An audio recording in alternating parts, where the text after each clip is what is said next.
Thanks to all of you for coming out tonight. It's great to have such a capacity crowd. This is the first time I've gotten a chance to do this introduction standing behind Ron and the poet, so I feel very like I want to, get down and give him a hug or something like that.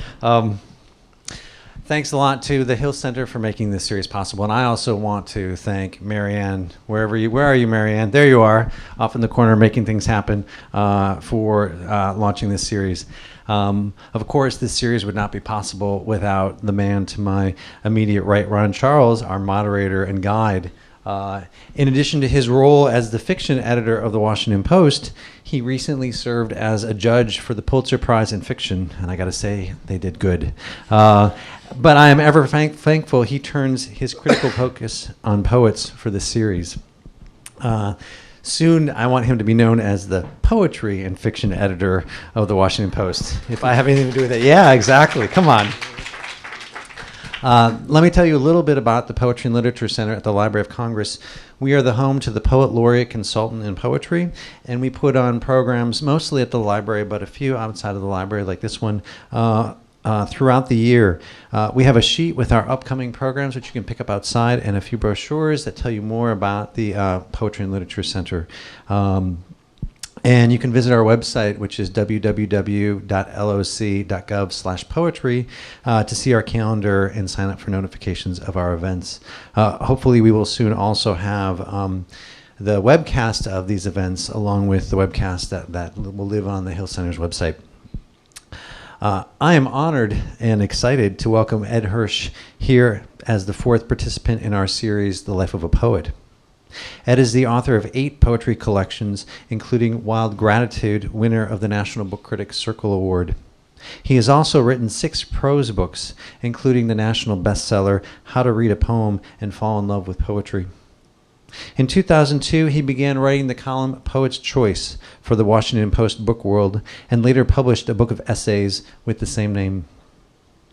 Ed's many honors include fellowships from the National Endowment for the Arts and the Guggenheim Foundation, as well as the MacArthur Genius Fellowship, along with the Ingram Merrill Foundation Award, the Rome Prize from the American Academy in Rome, and a Lila Wallace Reader's Digest Writers Award. A former professor at Wayne State University and the University of Houston, Ed is currently president of the John Simon Guggenheim Foundation and, since 2008, a chancellor at the Academy of American Poets. As a poet and as a person, Ed Hirsch is definitively generous and joyous, even in sorrow. And he is a masterful truth-teller. By way of example, I can tell you that after I bumped into Ed last night outside Union Station, and of course he took me out for an impromptu dinner, which was full of all sorts of conversations about poets and poetry and lasted far longer than either one of us expected, I sat down at home to read the page proofs of his forthcoming book, Gabriel. I was struck anew by Ed's lyric dexterity, his ability to write a book-length elegy for his son that moves with such propulsive naturalness through pathos and reckoning. Quote, I was unprepared for the intensity of the heat escaping, as if I'd unsheathed the sun, end quote, he writes. And yet in this book, Ed bravely lets the furnace door stay open and the flames overwhelm our senses. It is a book only a poet fully committed to his craft could bear to write, and a moving testament to one of the most agonizing losses we can endure. Ed is as committed to championing poetry as any who have ever done so. Let me tell you a second story.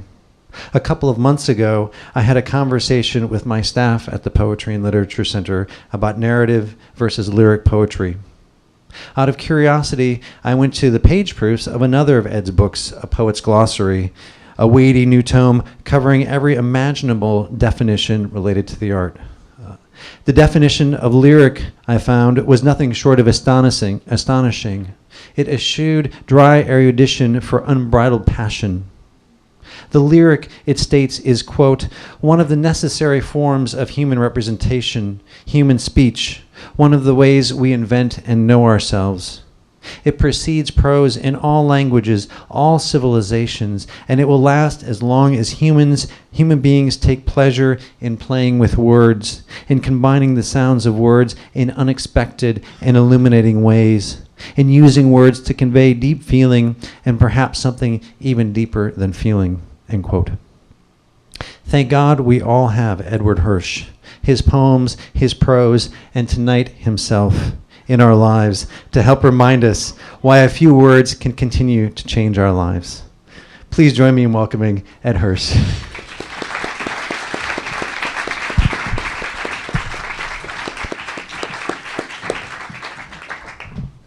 I'm glad you're here too. Thanks, Rob. Glad you're all here. Thanks for coming. As Rob said, when we thought about this series, we wanted it to be longer than a book reading, less technical than a poetry journal. So we're going to talk pretty seriously about poetry for a full hour. It's going to be demanding. It's going to be interesting, though. And I'm just so glad you came and you're giving us a chance here. I feel kind of connected to Ed because when I came to the Post, I started editing the Poet's Choice column. But he had already moved on. And everyone told me almost weekly, no one does it like Ed did. Thanks for coming. I see it was a burden for you. It was such a pleasure to reread this book, too, How to Read a Poem and Fall in Love with Poetry. I used it when I was teaching English, and it was a pleasure to reread it this week. You write in there that poetry is a form of necessary speech. Poetry is a form of necessary speech. Such a lovely phrase, and we all wholeheartedly agree, but imagine yourself confronted by scoffers, Philistines, sports management majors. We've never met any of those in the United States, for example. How would you convince anyone that poetry is necessary? Particularly if they didn't already believe that. Well, we are living in the United States. There are a few skeptics. I don't think that... Can you hear me okay? I feel my mother told me never to turn my back on people, but it's very difficult to talk to you over here while I'm talking. You okay? You okay? I don't know why there's maybe it has something to do with the history of Puritanism. Maybe there's some ethic. There are a lot of skeptics about poetry in the United States. It's not built into the culture the way it is in a lot of small countries. You wouldn't ask this question in Hungary or Russia or even China. I think it's just a given that poetry is part of the fabric of the culture. Right. So I would say that even the most hardened business people, even the most materialistic people, are aware that they don't want to live in a world where money just determines everything. They don't want every exchange just to be a commodity exchange. They still care about their children. They still care about their partners. Deaths mean something to them. Weddings mean something to them. Ritual occasions mean something to them. I don't think there is anyone who really doesn't want to have some deeper experience of what it means to be human. And it's hard to find people who don't have some feeling for music, for example. So what I say is that people have been, their natural feeling for poetry has been beaten out of them, probably by some disapproving high school teachers, and that if you just open yourself up a little bit to some of the poems that I'm going to bring you, usually not by myself, but as a teacher, then maybe we can get somewhere, and I can try to show you, the poems will speak to you in some ways that other kinds of language don't do. In one of your essays, you talk about that happening to you when you were 8. You read a poem by Emily Bronte, and you said that it opened up an unembarrassed space in you that would never be closed. I had been initiated into the poetry of awe. Describe that. What is that unembarrassed space? I think that, well, of course, what I'm talking about was, because maybe not everyone is prepared as well as you, scandalously not, but shocked. When I was 8 years old, my grandfather died. If I can just say this first. When I was 8 years old, my grandfather died, and my grandfather had written poetry but he wrote it in the backs of he wrote the poems in the backs of his books. I don't know exactly why, but so I knew that he was from Latvia, and I knew he wrote poems, but I didn't know anything about them. And after he died, it was my first death, and I loved my grandfather, and my grandfather and my grandmother really raised me, and I felt very desolate. And we had anthologies down in the basement, and I went down and I was looking at the anthologies, and I opened, in those days you had anthologies with poems that the author of the poem was in the back, it wasn't on the poem. So I read this poem called Spellbound, and I somehow imagined that my grandfather had written it. I thought that he had written it, he was speaking directly to me. And I was really comforted by this poem and by being moved by it. And I also say the comedy of it was I was in high school. All those years I thought my grandfather had written this poem. And I was in high school and there was an anthology, and I go, isn't that strange? This poet writes so much like my grandfather. And then I turned spellbound. Wow, my grandfather's poem. Whoops, Emily Bronte. So I feel that I was right about my feeling about the poem, but I was wrong about the author. But what I mean by that is I think that I came to understand that people are embarrassed by their feelings, that something about feeling so much is considered shameful to a lot of people, especially if you're a man. A certain idea of masculinity that still prevails. People still, amazingly at this date, people still think that the realm of art and the realm of poetry belong to women and not men. And of course, not that it doesn't belong to women, it just belongs to all of us. And what I mean by, so I think people are embarrassed by their feelings. And so what I said is that poetry had opened an unembarrassed place in me, and I wasn't going to be ashamed. And the poetry gave me access to that in a way that really changed my life. Nobody writes better, I think, than you about the way a poem is created in the relationship between the reader and the poem. Well, thank you for saying so. This is very important to me. You've written about it a lot. My teachers were new critics, and they were very, very smart readers. I don't know if you remember new criticism, but if you're a certain age, that new criticism is a certain way of looking at poems. And my teachers were all new critics, and they taught us to read for paradox and ambiguity, and they treated poems as puzzles, and they were very, very smart.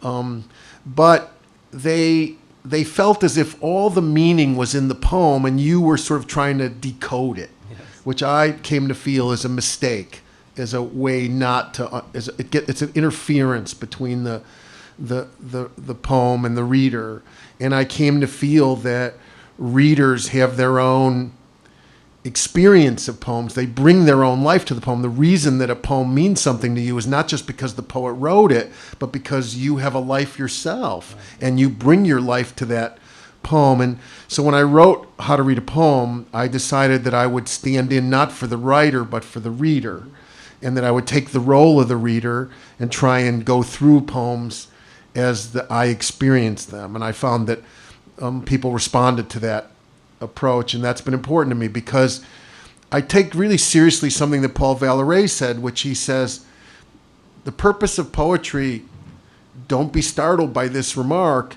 is not to inspire the poet, it's to inspire the reader. That most poets think it's to inspire themselves. And it's true that it's inspiring, and it can be, but that's not the function of poetry. That's a private affair. The function of poetry, which is actually meant to communicate with some other person, is actually to inspire that person who will read it. And so I began to feel that this was important, this dynamic exchange, which all the way through How to Read a Poem and everything I've written since, I try to keep in mind, right. The reader as the destination of the poem, not to reflect back to the poet, but to reflect forward towards the reader's experience. You're right. Poetry is a soul-making activity, and the reader, in part, authors that activity by responding to the form of the poem and its way of shaping itself. It's really, really nice. You're smart. I like when you say this shit. It really sounds... it's really cheering me up and making me feel... there are a lot of really smart literary critics. But some of them are incomprehensible. And I think that they don't write about feeling. No. They don't. I think they're embarrassed by it, and they don't think it's part of the discourse. Right. I decided, I noticed there was such a gap between the way poets felt about poetry and the way that literary critics felt about poetry, and that I began to feel we were speaking a different language. And I thought you could read a really smart critic writing about poetry, but it would never tell you why someone like a kid like me from Chicago with a non-literary background would go off and spend his life with poetry. Right. So why do you want to go spend your life with this? Why is this so important that you would give yourself up to it? Why is this a vocation for so many people? Why do they feel called? And so I felt, let's bring that to the table when you write about poetry. Let's say, why do people give themselves up to this? Why is it so significant to them? Why does it matter? Why do people spend their lives writing poetry when they could do lots of other things instead? Because poetry can be difficult. It can be a difficult way of getting the knowledge, and there's a lot to learn, and it can be hard. The question, why do people want to do this? Why do they want to initiate themselves into these mysteries? And I think it's because it delivers something you can't get elsewhere. And so I try to keep that in mind. And what I try to bring to that is, without any, you want to talk about the devices, and you want to talk about the forms, and you want to talk about the rhythms, and all of those things are really important.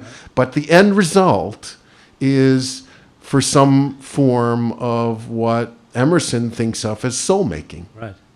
Let's talk about metaphor. One of your terms, I don't know how many terms you covered in that new book, many terms. Many terms, yeah. The heart is a pomegranate, blistered with seeds, bruised and swollen with secrets too ripe for carving. The heart is a pomegranate? There's something... Use that as an example to talk about how metaphor functions with us, between us and the poem. I see what you're trying to do. He's like, I'm going to find his most outrageous things that this guy said when he was young, and I'm going to see what we can do here. You talk about the way metaphor binds the poet and the reader together. That together they create meaning. First of all, there's something. A metaphor is the recognition of something being something else. So right away there's a contradiction, because I can never be something else exactly, and something can never be... You're asserting an identity between two unlike things. Not like a simile, which says something is like something else, and you can see the affinity. But a metaphor is much more radical. It says something is something else. And so in that charge, which we use in daily life all the time, in all kinds of ways in our ordinary speech as well, in that interchange, the reason I think the reader gets involved is there's an assertion, there's a claim. Okay, my claim in my poem is the heart is a pomegranate. That doesn't seem immediately obvious. So the question is, how far? Let's push this a little further. Let's see if you can go a little further in this experiment in seeing whether the heart is convincing as a piece of fruit. And so you go blistered with seeds. You're going just another step further in thinking through whether this is going to prove it to you or not, whether you're going to be convinced by this.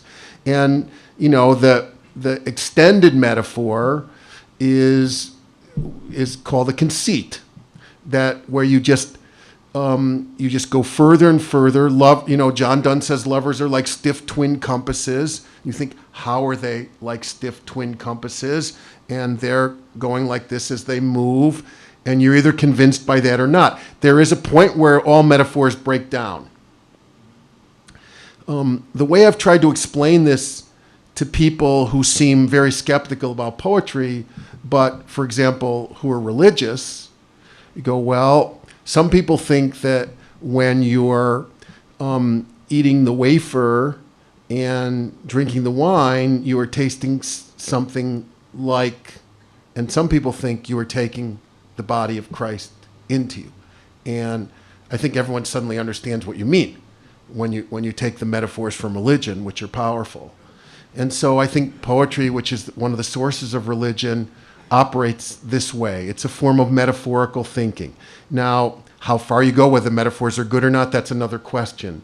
But as a reader, you're participating in this because it's not obvious. It's not automatically obvious. You have to sort of figure out. It creates a community with you because you have an active role in figuring out. You may reject it, or you may accept it, or you may believe it. But when Shelley says a poet is a nightingale, you think, well, is a poet a nightingale? And then Shelley goes singing in darkness to unseen listeners, and you go, that's interesting, because a poet is not a bird exactly, but the poet is singing in darkness to someone who might hear it later. That's an interesting metaphor, and it tells us something about poetry. Right. Your first book is titled For Sleepwalkers? For the Sleepwalkers. For the Sleepwalkers? Yeah. It includes a poem called Insomnia. Your second book begins, For all the insomniacs in the world, I want to build a new kind of machine for flying out of the body at night. Your third book, Night Parade, begins with a boy falling asleep in his grandmother's bed. Yeah. In that same collection you write, For years I fell asleep to the rhythm of my grandfather's voice, rising and falling, filling my head with his lost, unhappy poems, those faint wing beats that hushed singing. Another poem, Sleepwatch, begins, In the middle of the night, it is the dull tom-tom thudding in your chest, a ghostly drum roll of voices keening in the dark, words vibrant with echoes keeping you awake. Special Orders ends with a poem called After a Long Insomniac Night. You're starting to scare me. There are references to sleep and not sleeping well all through your work. So my question is, would Ambien have changed your Would Ambien have changed your poetry? Yeah. No. Yeah. It's funny. Why is sleep an issue you come back to again and again for decades? Go ahead. Well, I think it's fairly apparent that I have some issues around some sleep. If you want to bring in a couch, I'll lie down and talk about it. You don't sleep well. You haven't for a long time. I've had some problems in my life. But what I would say about this is that, yes, I'm an insomniac. Sometimes it's worse than other times, but I'm a lot of other things too. I know that. Yes. And that not all of them are recurrent in my poems. I think one of the things you're picking up is that, yes, I'm an insomniac, but it just can't be that this guy is writing every night. And I think the thing about it is that when I was younger, especially, I hit upon insomnia as a subject. In addition to what I was experiencing, I hit upon it as a subject and a feeling that I really liked inside a poem. And there had been a lot of poems about sleep and dreaming. Yes. And the surrealists were especially interested in dreaming. Right. And I think that metaphor had been used quite a lot. And the Romantic poets often make a connection between sleep and death, yes, which is also part of the literary repertoire. And so I felt I had an opportunity, and that I liked the dramatic situation that insomnia set up inside a poem. Now, I have to say, I didn't set out when I was in my 20s to write about insomnia for 40 years. I would have been a little scared if you had told me what you just told me. But I liked the dramatic situation. And what I mean by that is that when you're not when you're an insomniac, but when you're writing a poem of insomnia, the dramatic situation of insomnia in a poem, you're the only one awake, yes, and everyone else is asleep, supposedly. And that creates a feeling of solitude. And I like that feeling of solitude in a poem. And it creates a feeling of a kind of roaming consciousness. It's a great poem by Walt Whitman called The Sleepers. My next question. Go ahead. Yeah, I mean the way he drifts and inhabits, yes, and moves, right, and loosens the mind for reverie. And I believe that this is one of the things that poetry can do. I mean, after all, there are stronger logical thinkers than poets. But poetry creates a kind of, I call it poetic thinking, not philosophical thinking, of an associative logic or poetic thinking, where the mind is loosened for reverie. And this creates a different relationship to your interior life. It's not just daydreaming. You're marshaling daydreams. But it does create a sort of space that I liked inside a poem. There's a poem by Yuri Orten, a Czech poet, that begins, "My friends have left, far away my darling is asleep." And I like that dramatic beginning of that poem. He has friends. He's not totally without friends, but they're gone. He has a darling, but she's sleeping somewhere else. He's alone under the lamplight.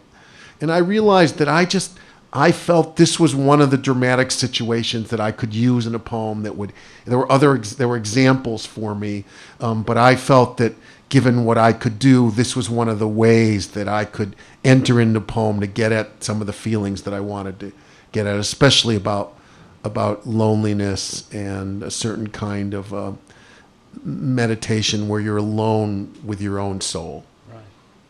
The dark soul of the night. Dark night of the soul. Your father shows up in many of these poems. Tell us about him. It seems to me that he had a particular kind of work. That was a surprise to me that my father shows up. If you had told me when I was 25 that I'd be writing poems about my father, I don't know what I would have done. But Did he sell boxes or paper? Or? He sold corrugated cartons. He was a box salesman. Okay. I mean, I love my father. Yes. I mean, I'm not. I wouldn't say anything against my father as a person. I loved my father, but he didn't have any feeling about poetry. And when I started writing poetry, I wanted to write about Edward Hopper and Paul Klee and the European poets that I was reading. I mean, if you told me I would write about Skokie, I would have been just horrified. But he instilled in you certain attitudes about work. It's physical true. work. I mean, I grew up, it was a lower middle class family, and we worked, and I had a lot of experiences working, which I can't say at the time I appreciated very much. I worked a lot in factories, and I hated the jobs, but I did learn a lot about the people I was around. And when I began to grow up as a poet, I realized I wanted to put some of these people into poems, and that I hadn't seen anything like them in poems before.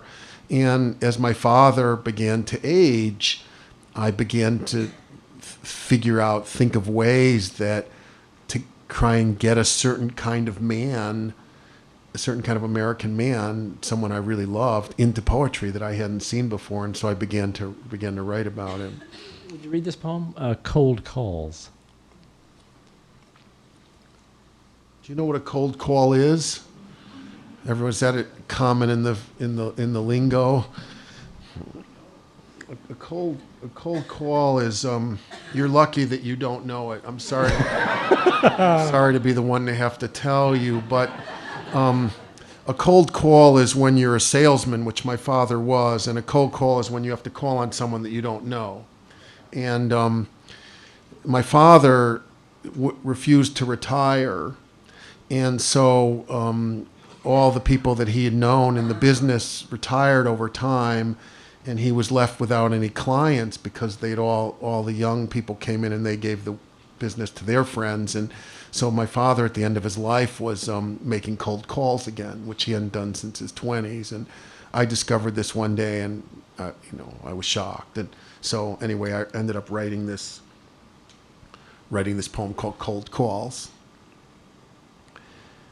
If you had watched my father, who'd been peddling boxes for 50 years, working the phones again at a common desk, if you had listened to him sweet-talking the newly minted assistant buyer at Seagram's and swearing a little under his breath, if you had sweated with him on the docks of a medical supply company and heard him boasting, as I did, that he had to kiss some strange asses, if you had seen him dying out there, then you would understand why I stood at his grave on those wintry afternoons and stared at the bare, muddy trees and raved in silence to no one, to his name carved into a granite slab.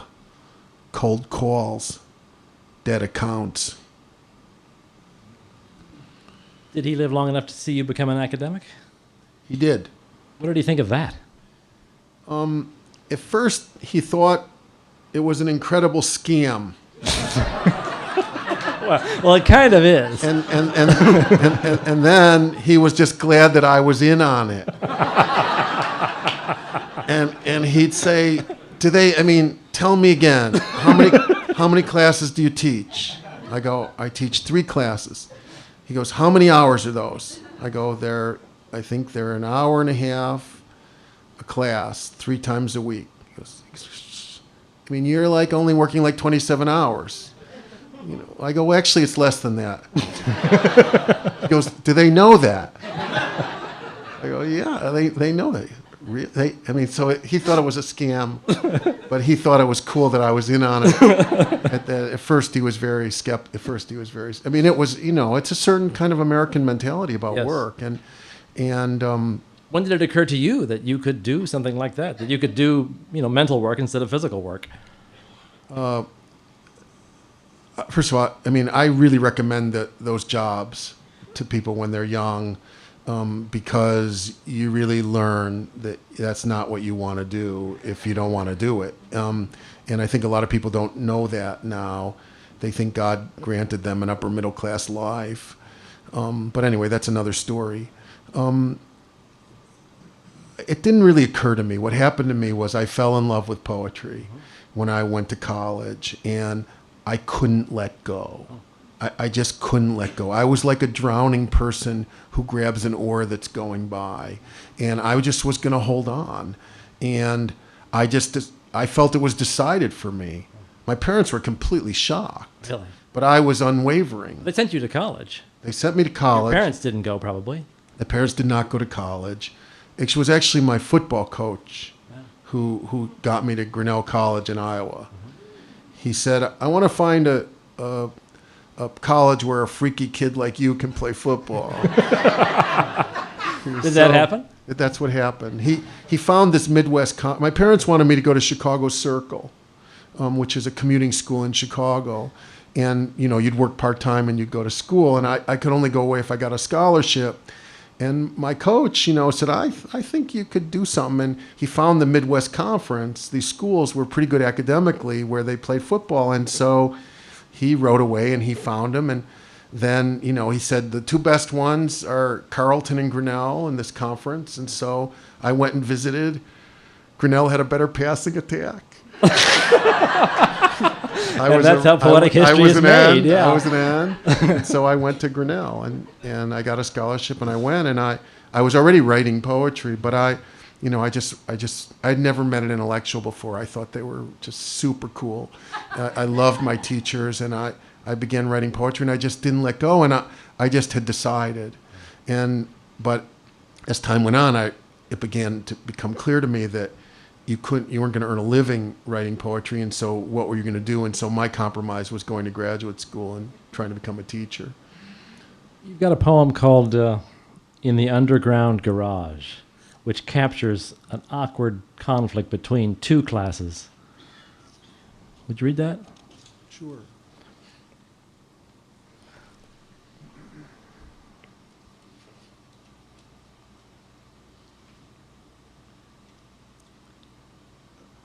I feel like I'm going along as if I'm in charge of the conversation, but I see that you're totally controlling me. I see that I'm just saying things you want me to say, and I'm just being led by you in such a graceful way. But now I'm looking at this poem, I go, how did I get here? You got me. I just led you. I just pitched it up for you.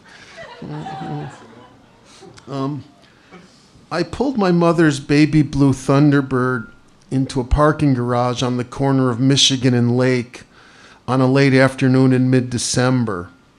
One of those slushy Chicago dusks when the air thickens around the Christmas lights strung through the evergreens that line the sidewalks, and the diligent rush hour traffic creeps along the lakeside as if in obedience to a secret commandment, and the shoppers sift through the fog. The car hummed on the downward spiraling ramp and glided to a halt in front of a booth where a familiar-looking attendant in uniform, I didn't recognize him at first, threw open a steel door and became my closest friend from high school, turning away in embarrassment. In a moment, we were in each other's arms, but he wouldn't say a word, and already the cars were piling up behind us, a row of impatience.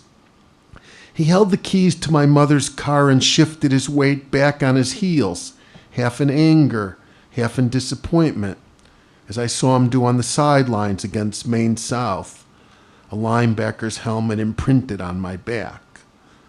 For an instant, I can see us putting our heads together in Jake's diner over the memory of kisses from Marcia and Betty Ann, or driving into Niles Township for a beer run in his father's pea green Nova. We were working side by side in the old factory buried below Monroe Street, taking orders from the foreman on the second floor and stacking cartons on top of heavy wooden skids. But he didn't want to remember the past before our futures divided, before whatever was going to happen between us had already happened. The honking began in earnest, and the cars formed a snake-like line curving up to the street like souls in purgatory. I thought of his father's labor on the corrugator and the printing press, the years his mother worked the night shift at Billings Container. But before I could ask about them, my friend slammed the door and screeched away in the glistening blue car of privilege. In silence, he left me, staring after him through the fog and steam rising from the grated vents at the buttresses and concrete dividers, the spaces misting between us, the cars rolling into the underground depths at nightfall, filled with ghosts and strangers.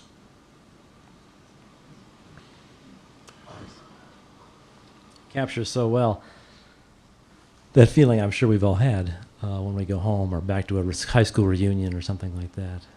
It's a poem about class, which we like to pretend doesn't exist in America, but my experience is it does exist.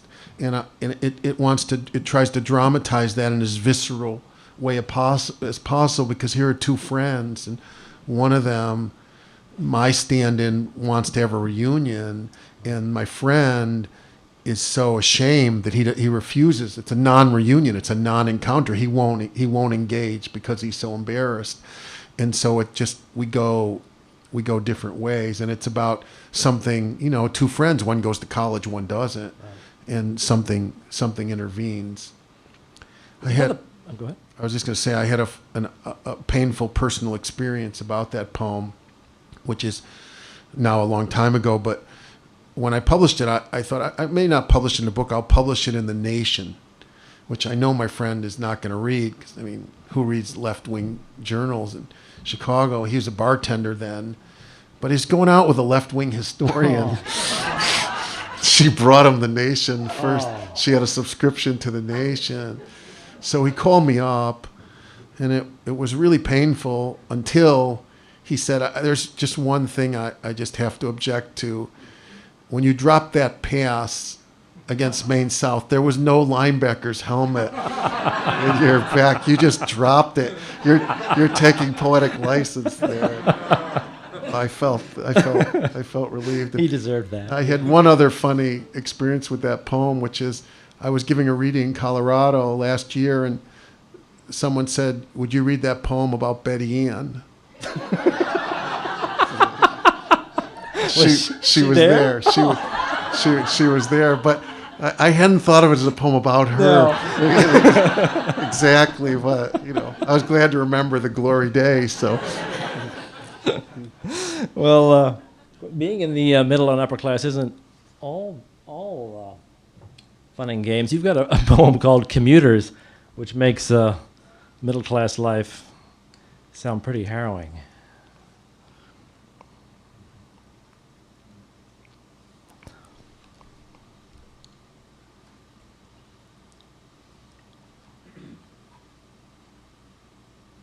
It's that vague feeling of panic that sweeps over you, stepping out of the number 7 train at dusk, thinking, this isn't me, crossing a platform with the other commuters in the worried half-light of evening.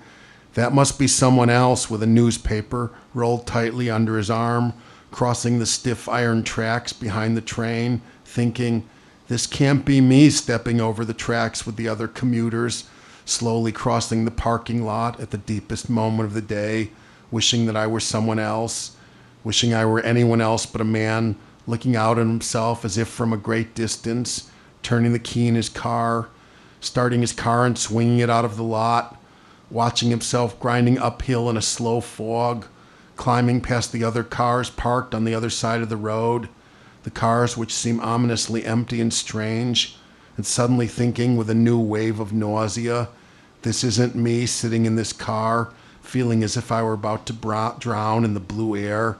That must be someone else driving home to his wife and children on an ordinary day, which ends, like other days, with a man buckled into a steel box, steering himself home and trying not to panic in the last moments of nightfall, when the trees and the red brick houses seem to float under green water and the streets fill up with sea lights. I read that and thought, how does Ed know how I'm feeling? Yeah. It's a very powerful poem. You know, I think that part of poetry is, part of the sickness of wanting to be a poet is that, I just hadn't seen, commuting is something that, a lot of us have done and most people do, but I hadn't seen poems about it. And it just, part of you is, just a little sick, capitalizing on what you haven't seen.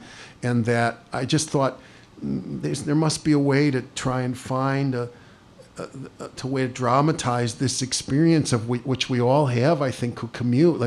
I started with the premise, no one grows up to want to be a commuter. You may want to do something and, you may have a life, but you didn't set out to be a commuter and you may like it more or less. But so bringing that experience and I think into a poem was interesting to me. And then the other thing is that I think it's not just about being middle class, it's which I am, but it's also about being an adult where you just never anticipated suddenly a certain daily life that you just didn't think, didn't imagine it for yourself. And suddenly you go, how did this happen to me? This isn't me, but of course it is you, but you're feeling that separation. So I got the idea, one morning, and I just decided to try and figure out how to make a poem. And I got the idea that it would be a one-sentence poem. It would just sort of have a relentlessness about it, just keeps going, or just keep going. This isn't me. But of course, every time you go, this isn't me, it is you. Yes. It is you. Yes. One of the interesting things about your poetry is how often you reach out to other forms of art. Other paintings, particularly, music, other poets. There are a number of paintings in the poems.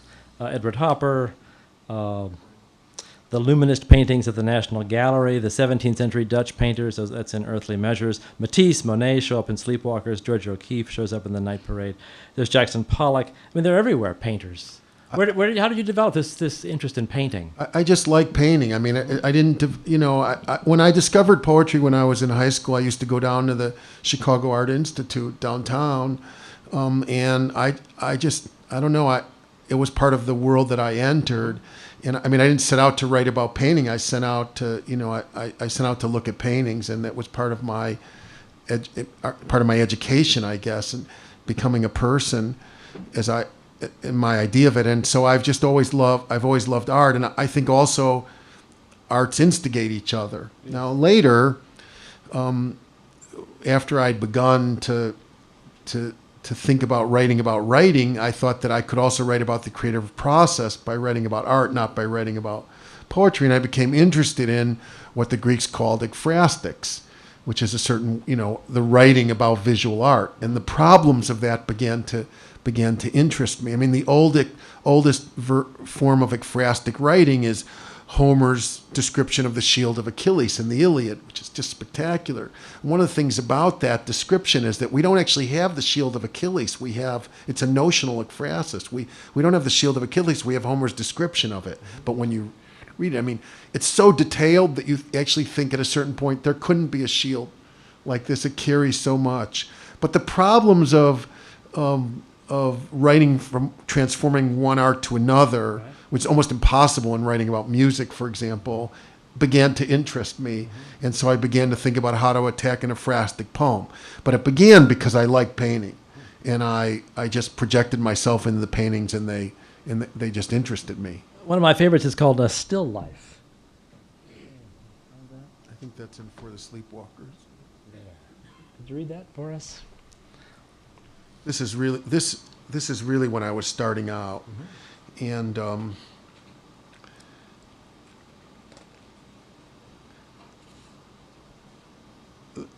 the thing about this poem, reading this poem now, is this was one of the first poems that I wrote. It's one of the early. This is from my first book, For the Sleepwalkers, and which came out in 1981 when I was 31. And this poem was one of the first poems I wrote that I felt was something that I could do. I was 25 when I wrote it, and the book kept changing. My manuscript kept changing over time, but this poem and two other poems stayed. So I felt it helped give me my voice in a way. And I mean, it was partially because the girl I was going out with was a painter, and she later became my wife. So, Still Life and Argument. Listen, it only takes a moment to move, to knot ourselves together like the ends of a rope, longing to be knotted together. But let's avoid it. Let's wait. Ropes, even the sturdiest ropes, pull, they strain, struggle, eventually they break. But think of it. In a still life, a knife pauses above a platter of meat. It only takes a second and, poof, it becomes the idea of a knife. The drawing of a knife suspended in the air like a guillotine, about to weightlessly drop on the neck of a murderer and send him shrieking into oblivion forever. But it never happens. The knife keeps falling and falling, but never falls. That knife could be us. The milk on the table is always about to spill. The meat could be encased in wax paper to be protected from flies, but it's not. It's unnecessary. The flies threaten to descend on the exposed meat, but they can't. They're no longer flies, but a painting of flies. The blood pooled on the platter of meat never evaporates. It can't. Look, it's still there. And if I never touch you, well then, we never die.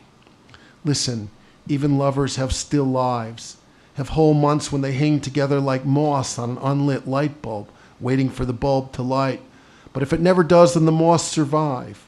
Meat should be allowed to sit on the table forever without being devoured by flies. And if that's not possible, well then, we still have this picture. The still life, not of how it will be, but of how it was. For the knife and the meat and the flies, and for us, the night we hesitated together.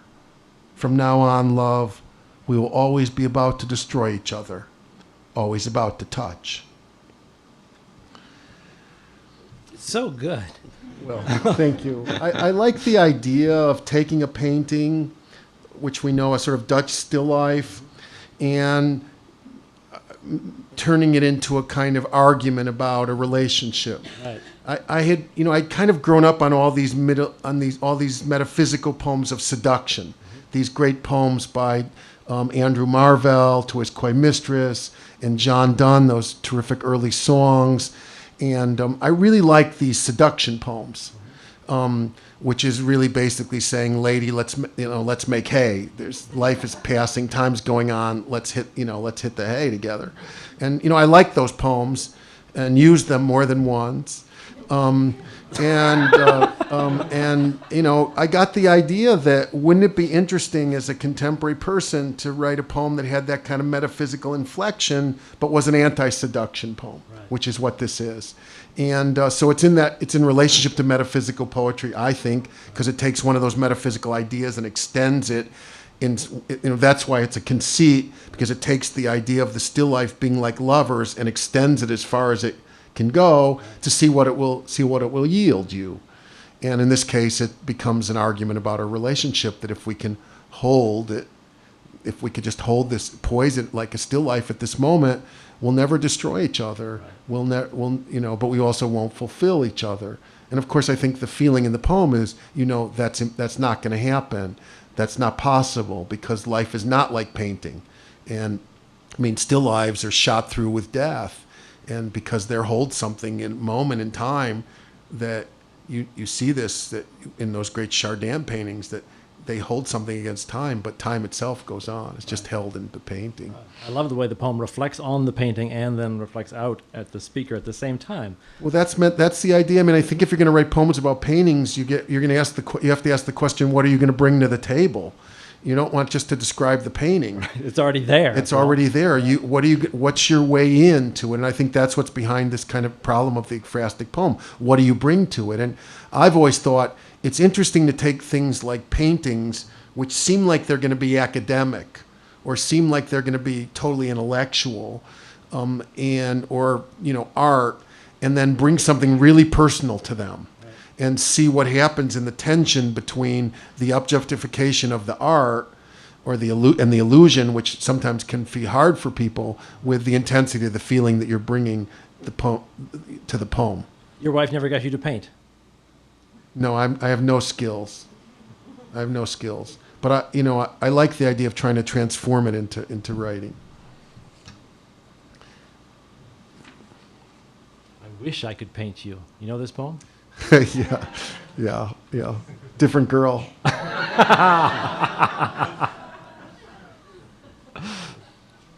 Sure you're up to it. Okay. Any bad words in there? Some people find it a little challenging. Okay, I don't remember there being anything. Okay. I wish I could paint you. I would. Remember now. I wish I could paint you, your lanky body, lithe, cultish, direct.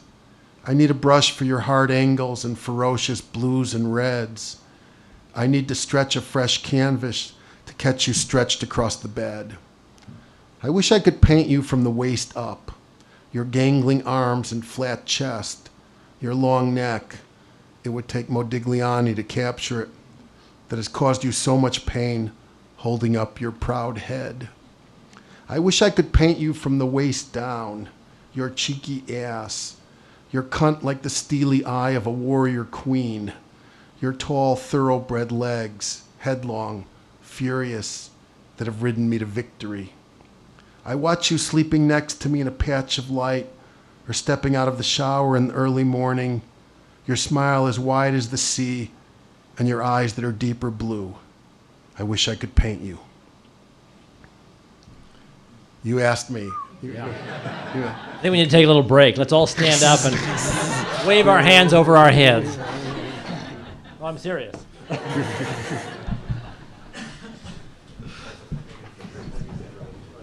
Doing okay? Yeah, I'm fine. It wasn't too shocking.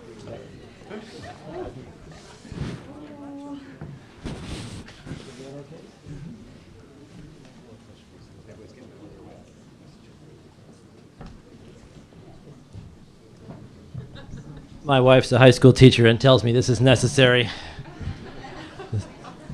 People, for all ages, yeah. Are we about halfway? Yeah. No, a little, 8 o'clock, yeah, okay. We'll go long, sorry. You can sneak out if you object. We started a bit late, right? Yeah, I don't get him here often, so. Love. I just want to say the lines that I really like in that poem are about my partner has really bad neck pain. And when I thought of the idea that it's because she has such a proud head, it's hard for her to hold it up. It seemed okay. Love's one of poetry's oldest subjects, grandest subjects, maybe the subject most people encounter in poetry the most, at weddings, on Valentine's Day, that sort of thing. You write very frankly about love and loss, and aside from the technical challenges and the literary concerns, is that emotionally difficult? I mean, you're writing about intense private experiences with people who are still alive, still reading maybe still interacting with you. How does that affect the way you present the poem, the way you publish the poem? I think it's important to recognize that a love poem, I mean, I can't think of a poet who hasn't wanted at some point to write a love poem. I don't think there's a person who hasn't wanted to write a love poem at some point. Some people don't get over it, some people do. But I think it's important to recognize that a love poem is not a love letter, and that a love letter is really meant to be read just by the beloved. I think. I mean, unless you're planning to publish your letters, it's really meant as a private communication. Right. And you take a poet like, say, T.S. Eliot, he thought that love poems were impossible. And the reason he thought they were impossible because he thought any communication about love was a private matter, and that for him, a recognition of love was a love letter. But if you think about poetry, the love poem may be meant addressed to the beloved, to a person, and I think if it's not, it loses some power. I mean, it's not just usually some fictitious thing, although that's possible. You usually have someone in mind. Nonetheless, if you're making it a poem, you're aware that there's a reader on the horizon. There's a voyeuristic quality to this built into the exchange. Yes. Because the ultimate recipient is not just the lover, it's also the reader. Strangers. Absolutely. So you have to be willing to dramatize either experiences or thoughts or feelings that you're going to make available to people who don't know you. And that's part of the recognition. And a lot of love poems in the history of poetry are fairly conventional. Mm-hmm. That the conventions are driving the poem. This happened with Petrarchan sonnets tremendously, that the person that the poem might be addressed to was so drowned out by the conventions of poetry that you felt the conventions were writing the poem, not the actual beloved. And that becomes a literary problem. And the love poem is, in addition to being a personal and human problem, it's also a literary problem. Mm-hmm. Because when Shakespeare says, "Shall I compare thee to a summer's day?" he's immediately bringing up a problem of similitude. And the problem of the love poem is haunted by this question of what can I compare you to? And when he's an old dog and he goes, "My mistress's eyes are nothing like the sun," he's had it with the Petrarchan convention now, and he wants to refuse it because the lover has been trapped in the conventions of comparisons. So I think that the love poem has its own sort of issues and problems as a poem, and you can't escape that if you're writing a love poem.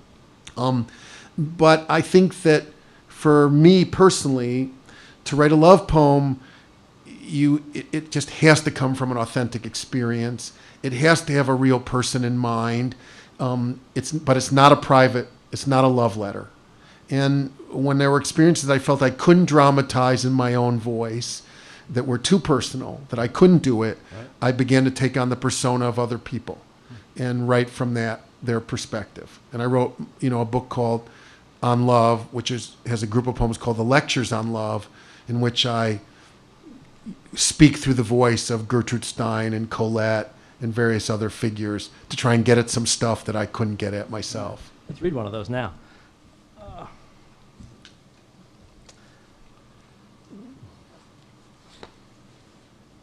Did you have one in mind? D.H. Lawrence. He knew something about love, or at least sex.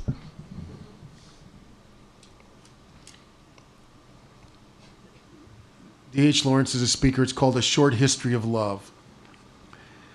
After the sweet red wine and the dry lecture, the history of love in Western imagination, history is loveless without imagination, we could not abide another listless lecture, and so we slipped into the castle library and pushed hide-back chairs against a door that refused to lock, so jammed the door and knelt to each other in the library. I confess my fear of patrolling watchmen. You seemed courageous and sure as always. I've learned to adore your myriad ways of taking us back into man and woman. And when we lay naked among the bookshelves enclosed a sacred garden for Adam and Eve, safely restored to Eden, ourselves immersed in a paradise of books. The library is hot. I mean, I felt I gained something by attributing that poem to D.H. Lawrence, yes, as opposed to speaking it in my own voice. In How to Read a Poem, you write, "We live in a superficial, media-driven culture that often seems uncomfortable with true depths of feeling. Indeed, it seems as if our culture has become increasingly intolerant of that acute sorrow, that intense mental anguish and deep remorse which may be defined as grief. You've written a number of elegies in your life.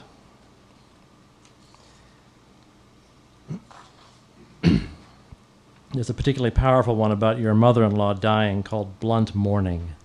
Could you read that?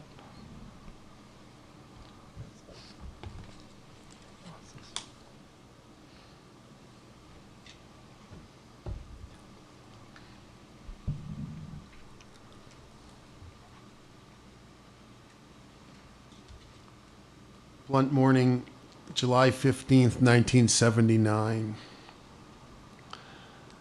I'll never forget that morning when my mother-in-law floated in a netherworld of morphine-induced sleep. Those lingering hours of an otherwise ordinary Sunday when she entered into a country that wasn't sleep so much as a blue comatose state of semi-consciousness that she inhabited to avoid the pain. All that blunt sunlit morning we signaled each other and talked over and around her emaciated shape, propped up on the pillows for what were obviously her final hours of life on this earth. She was breathing heavily. She was laboring in her non-sleep, in her state of drifting to wherever it was she was going. And suddenly I couldn't stand it any longer. I moved next to her and began talking. I didn't ask any questions. I didn't know what I was saying. I was speaking so quickly. I said that we were all there, all of us, Janet and Sophie and Susan, who was playing the piano in the living room, that we loved her intensely, fiercely, that we missed her already. Where was she? We wished we could do something, anything, that we have to each have tasks to fulfill on this planet, and her job now was to die, which she was doing so well, so courageously, so gracefully. We were just amazed at her courage. I know she could hear me. And that's when she opened her eyes and fixed me with her stare. She wasn't moving, but she was looking me precisely in the eyes. I'll never forget that look. Haunted, inquisitive, regal. And she was speaking, except her voice was too weak, and the sounds didn't rise beyond her throat, but she was speaking. And that's when Janet and Sophie started singing Hebrew songs. Not prayers or psalms, but celebratory songs from Gertrude's childhood in Detroit. And she was singing too. She remembered the words, except we couldn't hear any words. Nothing was coming out of her mouth, but she was tapping 2 fingers on the side of the rented hospital bed, and her lips were moving. She was singing. That's when Sophie started telling stories about their childhood, which seemed so far away and so near, like yesterday. And Gertrude was nodding, except her head didn't move. But anyone could see that she was nodding yes. And then Janet started talking about her childhood in this very room where sunlight burned through the curtains. And then suddenly Gertrude jolted forward and started waving her arms. What is it? What is it? What is it? Because she was choking on her own phlegm. And then she fell back against her pillows and stopped breathing.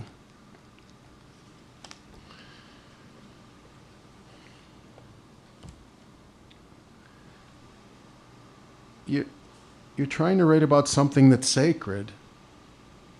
You're trying to bring the seriousness of life and death to it, and you're trying to find a way to dramatize it, and you're trying to give language to it, which is inadequate, but it's important to try. And it's important to face it. I mean, in our country, we just want to box it up into periods and say there are stages and get on with it and forget about it. And we don't want to face the fact of it, which is that, we lose people and we don't recover from losing them, and that we go on, we manage, but we do lose them. And so the elegy has a long history. As long as there's been poetry, there have been lamentations to help the dead, ease the dead on their passage. There's never been a poetry without the poetry of lamentation. And I think it's important. It's an important part of life. It's an important literary tradition because it's one of the fundamentals of human life, something we can't reconcile ourselves to. You've got a book coming up in the fall called Gabriel. It's about your son. Tell us about him and how he came into your life. We adopted Gabriel when we were in our late 30s, and he was only 6 days old, and we raised him, and He did not have an easy adolescence. he had a hard time. He had a lot of disorders. You've written a book called Gabriel that, to borrow a phrase from one of your earlier poems, reads like a white, grief-stricken whale. I haven't really talked about this. I told you before that I was surprised you had read it yet. I didn't know the proofs were out. I'm not really sure how to talk about it, except to say that it's important to try and memorialize people, and there's something really awful about writing an elegy for someone who's younger than you. Part of the nature of the fact of blunt mourning, for example, is it's really awful, but you do expect your parents to die in front of you, and it is part of your job to see them through. And that's what I felt I was doing with what Janet and I were doing, and then what I tried to do in my poem was and try and dramatize the last moments of Gertrude's life. But there's something really unnatural about losing a child, and there's something unnatural about having to write an elegy for your child. But I felt that I wanted people to know what he was like. And The book takes us through his whole life, from the adoption, through his childhood, through his adolescence, till he dies at 22 in 2011. I become one of the it's not the only feature of the book, but one of the features of the book is I become Gabriel's biographer, and I tell his story in poems, but I do tell his story, and I tried really hard to capture his personality, his outlandishness, and his impulsivity. I tried to create a form to capture his impulsivity, his wildness, really, and so that people would have a feeling for what he was like. It's an absolutely devastating book. At one point you say, "I'm scared of rounding him up, of turning him into a story." So I can imagine why you would write such a thing. Why publish this intensely private tragedy? I'm not sure the answer to that, actually. I don't know I don't know exactly the answer to that. Many parents will find comfort in this who've gone through this experience. Well, that would be a consolation, and that would be one answer, but you can't claim that for yourself. I'm certainly not the only one. Other people, in fact, everyone is initiated at some point into a kind of grief that is unbearable to them. I don't think anyone escapes this. It may not be your child, but I have a poem about this in the book, about everyone's carrying an invisible bag of cement on their shoulders. And that's why it takes courage to get up in the morning and step out into the day, because everyone is carrying an invisible bag of cement. And if they seem like they don't, it's only because they're either too young or you don't know them, because no one escapes unscathed with this. If you love people, the price of loving them is losing them. And one of the things that poetry can do is to try and give you something of them back. And if not them, at least can memorialize how you felt about them. It may not give them, you may not have them back, because you don't, but you can at least say what you felt. And one of the things that poetry does is leave a record of what it felt for us to be here. And I guess I wanted to leave something behind of what I felt about this, and capture something of what he was like. It really does. It also captures the years of panic in your own life and your partner's life in trying to take care of him. Someone who is self-destructive, someone who has a variety of diagnosed and undiagnosed problems, and all the therapists and all the doctors and all the people who aren't always very helpful. Some of them weren't helpful at all, apparently.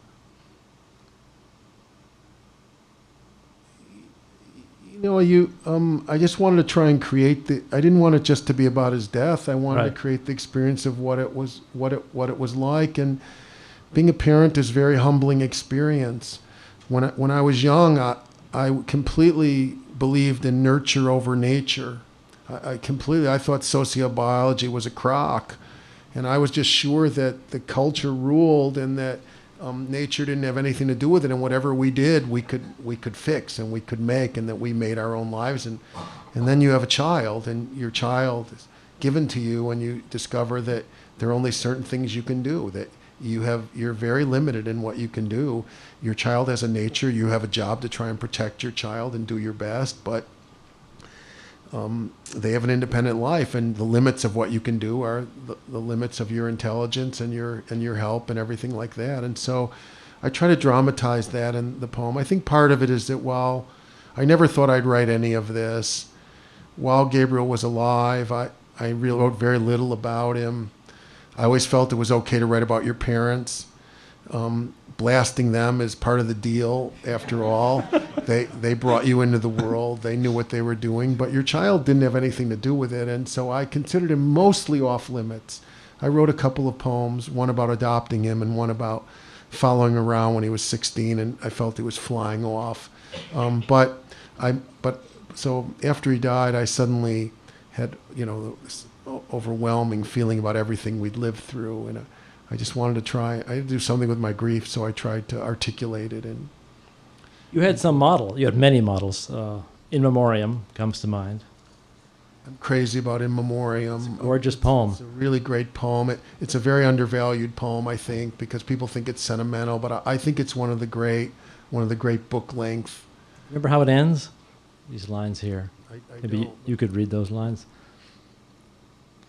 The last two stanzas. It's Tennyson's poem for Arthur Hallam, who he loves so much. The man that with me trod this planet was a noble type, appearing ere the times were ripe. That friend of mine who lives in God, that God which ever lives and loves, one God, one law, one element, and one far-off divine event to which the whole creation moves. It's interesting that you've singled this out, because this is the part of In Memoriam that I like the least. I consider it completely fraudulent that Tennyson is grief-stricken throughout the poem, and but he is a Victorian, and at the end he's trying to put a Band-Aid over what cannot be bandaged, and he comes up with, I think, a completely unconvincing, in my opinion, maybe he believed it, but a completely unconvincing positive spin on this experience by turning it to God. I mean, I understand the impulse, but I think it's fake, and I think it really mars In Memoriam, which is a very great poem. But another way to think about this is that Tennyson is an English poet of the 19th century, and these are his values, and this is part of the poem, but it's the part of the poem that speaks the least to me. Your poem ends with God too. Yeah, my poem ends without forgiveness. You end with the lines, "I will not forgive you, indifferent God, until you give me back my son." Yeah, my poem is unreconciled, and it's funny. The odd thing about it is it keeps arguing with God, keeps saying, "God, you don't exist. Yes. God, you let me down. God, I don't believe in you." Yes. It keeps telling God I don't believe in him. So who are you talking to? Exactly who you're talking. Who do you not believe in? Yeah. Emily Dickinson had that same tension. Yeah. I have a poem called "A Partial History of My Stupidity," and parenthetically I say in the poem, I'm still angry at God for no longer existing. Yes. I can't give up the idea of God, I guess.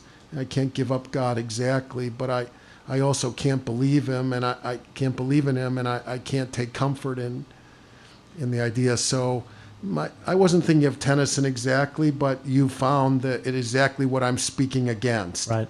Yes. The turn, which I hate in religious services, which I know gives people comfort but doesn't comfort me, where they turn away from the person and find some comfort. I can see why people want it, why they need it, but my poem is unreconciled. In that poem, you mentioned a partial history of my stupidity. You say, "Forgive me, Faith, for never having any. I did not believe in God, who eluded me." I thought that was funny. Because, first of all, apologizing to Faith seemed odd to me for not believing in you. I didn't have any, but I believe that too, it would have been nice to be gifted with faith, but I don't have it. And then I think that I did not believe in God who eluded me. I really like the word eluded there, because the word eluded suggests not that God doesn't exist, but God does exist.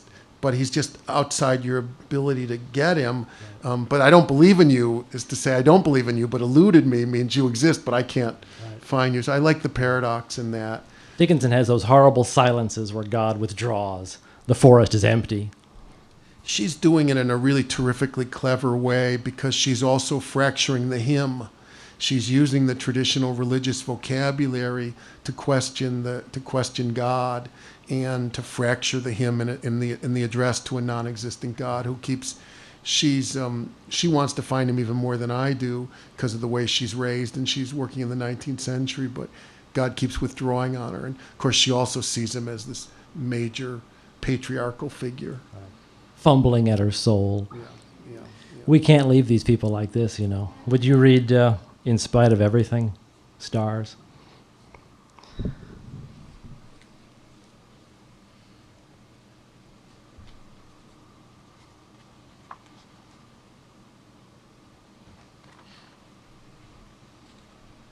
It's funny that you bring this poem up now, because when I was writing this book, Wild Gratitude, which I saw as a kind of journey down into the underworld of my own grief, and then historical grief, because there are a lot of Holocaust poems, I also began to conceive of it as a journey out, as a journey down and back up.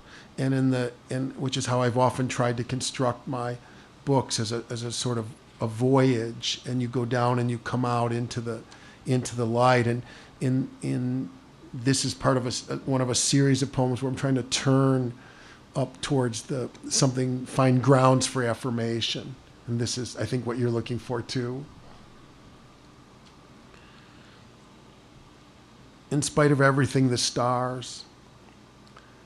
Like a stunned piano, like a bucket of fresh milk flung into the air, or a dozen fists of confetti thrown hard at a bride stepping down from the altar, the stars surprise the sky. Think of dazed stones floating overhead, or an ocean of starfish hung up to dry. Yes, like a conductor's expectant arm about to lift toward the chorus, or a juggler's plates defying gravity, or 100 fastballs fired at once and freezing in midair. The stars startle the sky over the city. And that's why drunks leaning up against abandoned buildings, women hurrying home on deserted side streets, policemen turning blind corners, and even thieves stepping from alleys all stare up at once. Why else do sleepwalkers move toward the windows, or old men drag flimsy lawn chairs onto fire escapes, or hardened criminals press sad foreheads to steel bars? Because the night is alive with lamps. That's why in dark houses all over the city, dreams stir in the pillows. A million plumes of breath rise into the sky. Thank you.